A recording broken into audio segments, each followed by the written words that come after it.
3 number मतदान अधिकारी क्रमांक यांच्याकडे असतं, याला डिस्प्ले सेक्शन होतं.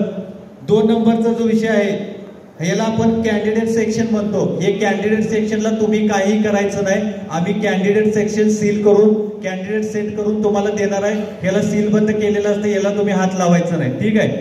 दुसरा विषय असतो की यात तुमचं रिझल्ट सेक्शन हा जो कंपार्टमेंट आहे हा सीआरसी करण्यासाठी आपण ओपन करतो, बरोबर. याला रिझल्ट सेक्शन म्हटलं जातो. आणि 4 नंबरचा आहे तो बॅलेट सेक्शन.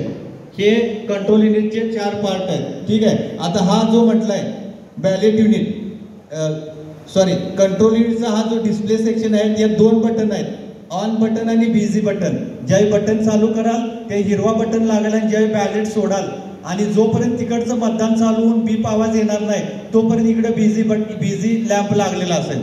जो एखादा मतदारानं मतदान केला त्यानंतर तुम्हाला बीप साऊंड येईल आणि हा बिझी बटन क्लोज होईल. ठीक आहे.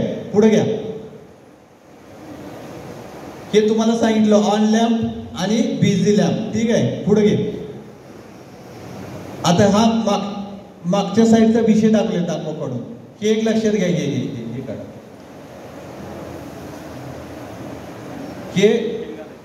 हे लक्षात घ्या. Candidate section. आता तिसरा आहे तो कॅन्डिडेट सेक्शन आपला. ठीक आहे. हे काढा. कॅन्डिडेट सेक्शन मध्ये हे लक्षात घ्या. इथं ह्यात 2 भाग आहेत. हा येतो बॅटरी बसवलेला भाग आहे, बरोबर का. इथं बॅटरी बसवलेला भाग आहे आणि हा आहे तो कॅन्डिडेट सेटचा आहे. हे सेक्शन इकडे बॅटरी असेल, इकडे कॅन्डिडेट सेक्शन हा सेट करून आपण देणार आहे. यामध्ये तुम्ही काही करायचं नाही. ठीक आहे. हा सेक्शन आपण सील करून देणार आहे. ठीक आहे. पुढे घ्या. आता महत्वाचं आहे आपल्या तुमच्या दृष्टीनं ऑपरेटिंग करण्याचं सेक्शन कुठला आहे तर हा रिझल्ट विभाग, बरोबर आहे का. रिझल्ट विभाग रिझल्ट विभागामध्ये हे लक्षात घ्या. आत दोन स्क्रोल आहेत. हा जर मोठा ओपन केला पार्ट तर सगळ्यात पहिला येतं काळं बटन असतं, त्याला आपण क्लोज बटन म्हणतो. ठीक आहे. क्लोज बटन केल्यानंतर आत एक कंपार्टमेंट असतं.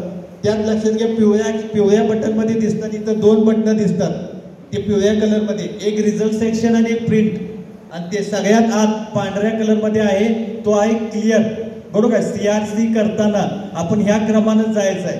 क्लोज, रिझल्ट आणि क्लिअर हे 3 सेक्शन आहेत. ठीक आहे. फक्त एक लक्षात की मॉकपोल ज्यावेळी आपण हे सील करणार आहे त्यावेळी हे सील करताना जी काय आपण पेपर सील वापरणार आहे ते वर आपण ट्रेनिंग देणारच आहे. फक्त इथं त्या जे कोण पोलिंग एजंट असतील त्यांच्या सह्या घ्यायच्या आहेत त्या पेपर सीलवर. ठीक आहे. पुढे घ्या. आता हे सगळ्यात शेवटचा हे तिसरा पार्ट झाला. हा झाला आपला बॅलेट युनिटचा सेक्शन. ठीक आहे. हे आहे टोटल बटन जे दर 2 तासांनी लागणार आहे आणि इकडचा आहे तो आपला बॅलेट तुम्ही सोडणार बॅलेट. आणि इथं जे शेवटचं आहे इथं आवाज येतो बीप साऊंड यातून. ठीक आहे. हे झालं कंट्रोल युनिट. पुढे घ्या.